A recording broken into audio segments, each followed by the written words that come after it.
در بهشت نعمت‌هایی هست که بالاتر از بهشته، که وقتی انسان مسلمان در بهشت قرار میگیره،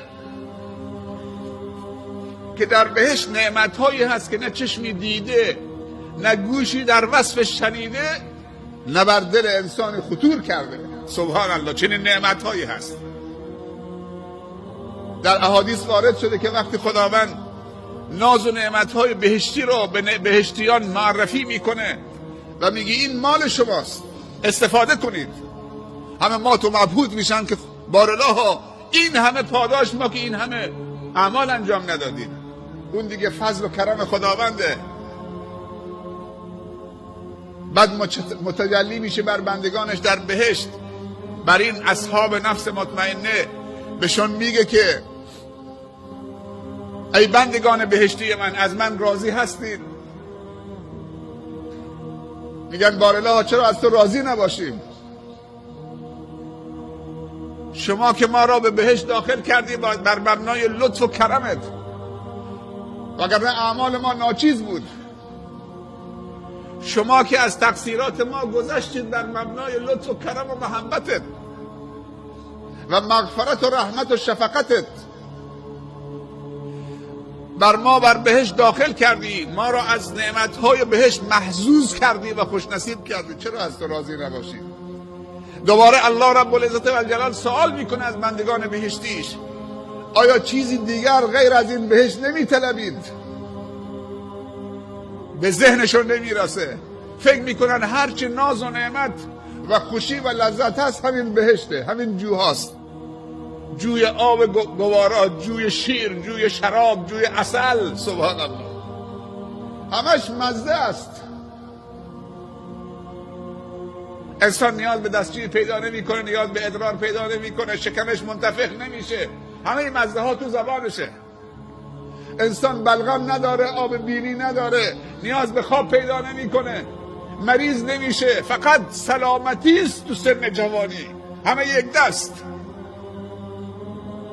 فقط لذت بردن از نعمتهای بهشته، مزه تو دهانت دیگه آب میشه، وارد معده نمیشه که شکمت باد بکنه. اینا اوصاف بهشتیه. هیچ کینه و بغضی تو بهشت نیست بین بهشتیان. الله رب العزت و الجلال به بندگانش میگه چیزی دیگه نمیخوای شما؟ به ذهنشون نمیرسه. اینجاست که الله پرده رو بلند میکنه. سبحان الله.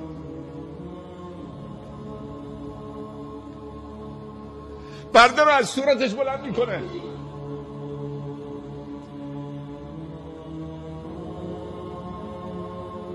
پرده رو از صورت و سیماش بلند میکنه. الله نوره، نور السماوات والارض. یک تکه نوره.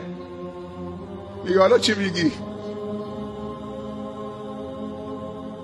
حالا من شما را مفتخر میکنم، به سعادت کامل میرسونم، اجازه میدم که سیمای منو تماشا بکنید، سیمای نورانی الله. اونجا الله اجازه میده که تماشای سیمای الله بکنید، به دیدار الله، ملک الملوک، فرمان روای مطلق. چه حال هواییست؟ چشمی که در دنیا نگاه به حرام کرده کوره، نمیتونه الله ببینه. اون روز وقتی که الله پرده رو بلند میکنه، همه بهشتیان مات و مبهوت میشن.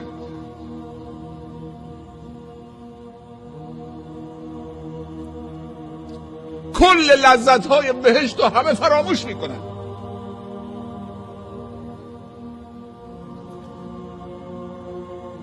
وجوه یومئذ ناظره.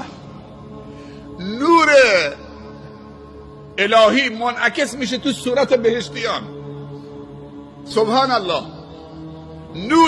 نور رب العزت و الجلال، نور سیمای نورانی رب العزت و الجلال منعکس میشه تو صورت بهشتیان. صورت بهشتیان یک پارچه چه روشن میشه. سبحان الله. خداوند در قرآن میفرمایند وجوه یومئذ ناظره. اون روزی که خداوند پرده بلند میکنه در بهشت و بهشتیان به تماشای الله می نشینند، صورتهای بهشتیان نادره هست، از نضارت سفید میشه، روشن میشه، میدرخشه به خاطر نور الله که تو صورتشان منعکس میشه.